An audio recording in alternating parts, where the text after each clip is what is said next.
A biblical perspective on life, culture and current events. This is 2020 on Vision. Well, we're turning our attention back today to one of those issues that parents are facing, not just here in Australia, but it seems to be around the world, an epidemic of children who are facing anxiety. In other words, they have excessive worry or they're fearful and they don't handle being on their own and having to face some things that life will throw up against them in the ways that perhaps some of us in some more resilient times had the capacity for.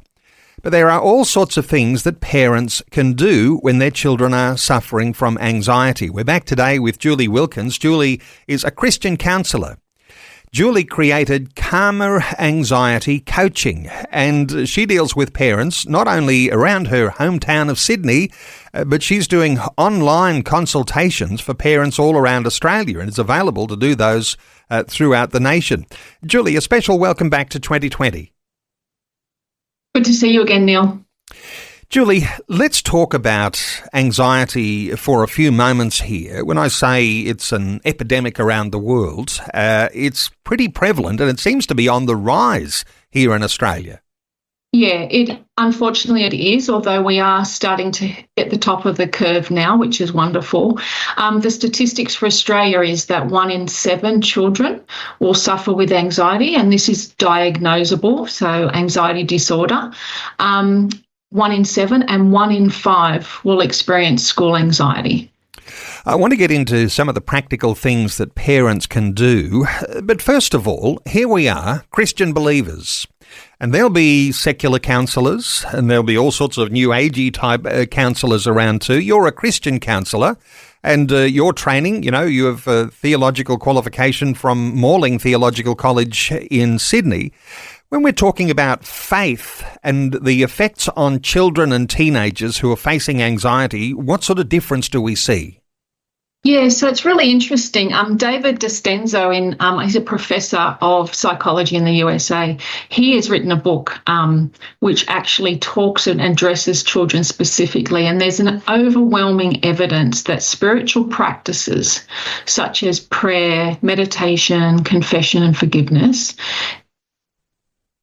improves well-being profoundly.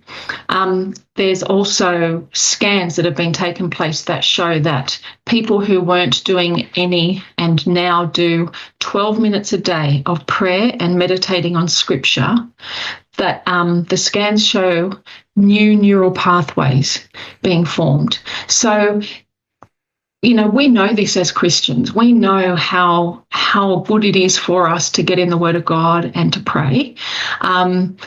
But science is catching up. Science is cottoning onto these ideas. But for our children, they have a faith. They can pray.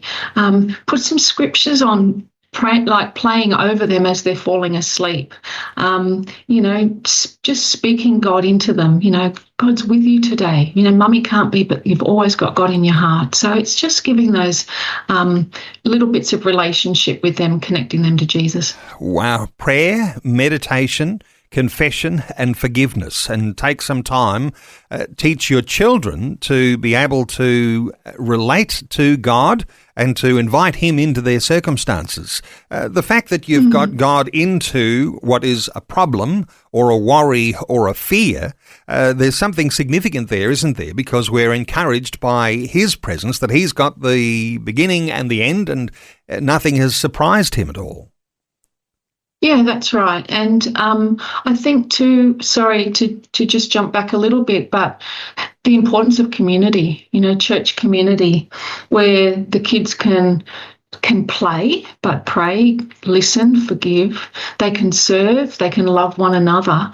I mean, this is just fostering emotional, relational and spiritual well-being. Like if a child is overwhelmingly anxious, but they have this safe space, if it's youth group, if they have a youth leader who is believing in them and speaking life into them, this is it's proven now. Like there is no debate at how good it is for us.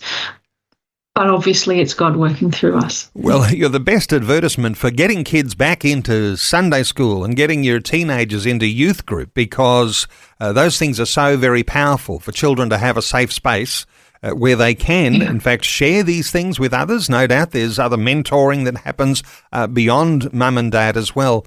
Hey, communication is important. Parents being there and taking time and slowing down when your child is having some sort of anxiety attack or things like that. But come down to one of your really significant areas of expertise. And I wanted to ask you about play therapy. This is something parents can take up, and I guess there's some special groups, but maybe there are some things you can do at home. But what is play therapy? Yeah, so the concept is that children under the age of 12 don't have fully developed language. So their verbal skills, they can't articulate through words what they're feeling. So talking therapies don't work with children. And so the way they communicate is through play. So Gary Landreth once said, birds fly, fish swim, children play. It's very natural for them. It's what they do. And so it's in that space they can communicate profoundly without words. And I imagine you've turned off all the screens around. Are there special things that you use in this play therapy? Is there special toys or something along those lines? What do you need if you were trying to do something like this at home, or you might be able to go and do it with a group, but what do you need? Yeah, so really just a good variety of toys. So you might have, I'll just rattle a few things off. You'd have a doll's house, craft and art supplies, painting, that sort of thing. You'd have trucks, construction, dress-up clothes. A sand tray is something that's very helpful with some little figurines that can go in the sand. But really, anything you've got around the house can be used to, with the toys your children play with. Okay, so children are children playing less with toys? Are they playing less with one another? Is this something that might be contributing to the rise in anxiety in children? Is there any science around what is actually making this happen? I suppose if there was something firm, we'd be seeing less anxiety. But what are your thoughts here?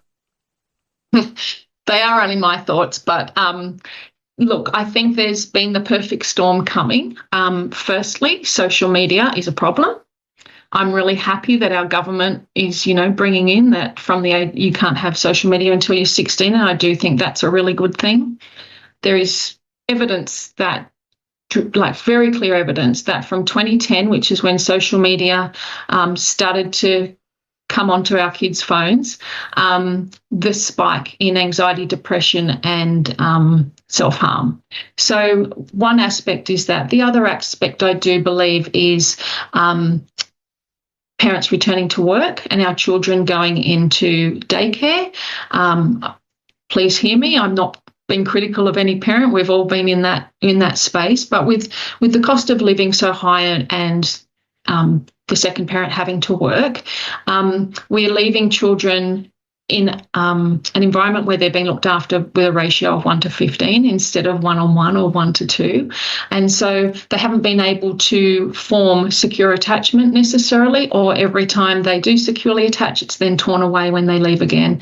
And so we have children who haven't got the strong connections that they once had, and they're influenced with the social media. So I do think it's a big topic, but it's complex. But I think those two things haven't worked in our favour. Wow. And, just working hard, it might be both parents, to keep a roof over your head, to keep food on the table, and then thinking, wow, I'm exhausted by the end of the day. I'm not really, a playful mum or playful dad when I've got the kids around, but you do have to develop that, to be at play with your children, and because that in itself is a therapeutic thing. If your kids are waking up with anxiety and screaming, and I don't know, I imagine that there's nightmares and all sorts of things that come with anxiety in the children, but just that play can be a wonderful therapeutic thing, and then helping those spiritual dimensions to come in too, those little routines that help them bring a faith dimension. That has to happen at home too, doesn't it? Yeah, 100%. Definitely every day our children need connection with us. And that's not sitting on the lounge while they watch a movie. That's phone away, eye contact, physical contact, playing with them. And there's lots of ways that we can do that. But my encouragement would be that the children take the lead in the play. So it's not Dad going, well, why don't we do, this? It's like, no, Dad, I want to do this. Okay, let's do it your way. So it also teaches the children to speak up and that they can have some say. So there's a lot going on behind the scenes when we just give them permission to design the play. So we're following their story. We also, with anxiety, we want the child to externalise the anxiety. So if we can give their anxiety a name, so it could be a dragon, a bear, a lion, they could find a printout online and colour it in. But when we're talking to them about their anxiety, we can do that in play.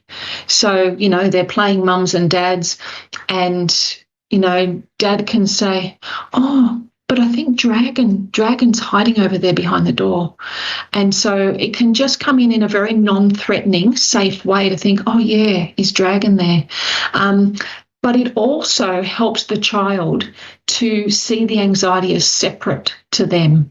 It's not them. And I think particularly in teenagers, when they are struggling with their identity, the anxiety can very quickly become part of who they are, and it doesn't need to be. It is actually separate. What I sense is that, when you're looking for special help because your children have anxiety, you're not really looking for a person who can solve the problem, silver bullet solution, because you're getting counselling for the kids. Actually, this is like counselling for the parents. How do I actually play? How do I actually get my children to understand that there is a God who loves them, and bringing him into their lives by way of those routines that you were talking about. Hey, I know that you're available to talk to parents, and you do counselling for teenagers as well. Your website, calmeranxietycoaching.com.au. When people go to your website, what are they likely to find? Are there some resources there, or is that just a connecting point? A bit of both. It is definitely the connecting point. If you want to reach out to me, you can fill in your details there and I'll get back to you as quickly as I can. There is some resources there about, just the general questions that parents have, some in blog form, some in video form. So people are free to have a look, but certainly just reach out. I'm here. Yes, for teenagers, coaching is online, so they can be anywhere in Australia, the bush or the beach, doesn't matter. And with our younger ones, because play is involved, it is, whilst I would like to have relationship with the children, the parents are much more involved in that process. Wonderful, and great getting your insights, Julie. Julie Wilkins, Christian counsellor. Julie created Calmer Anxiety Coaching. It's Calmer, CALMR, anxietycoaching.com.au. Julie, thanks so much for sharing your heart with us once again today on 2020. Thank you, Neil. Lovely to speak to you again. Thanks for taking time to listen to this audio on demand from Vision Christian Media. To find out more about us, go to vision.org.au.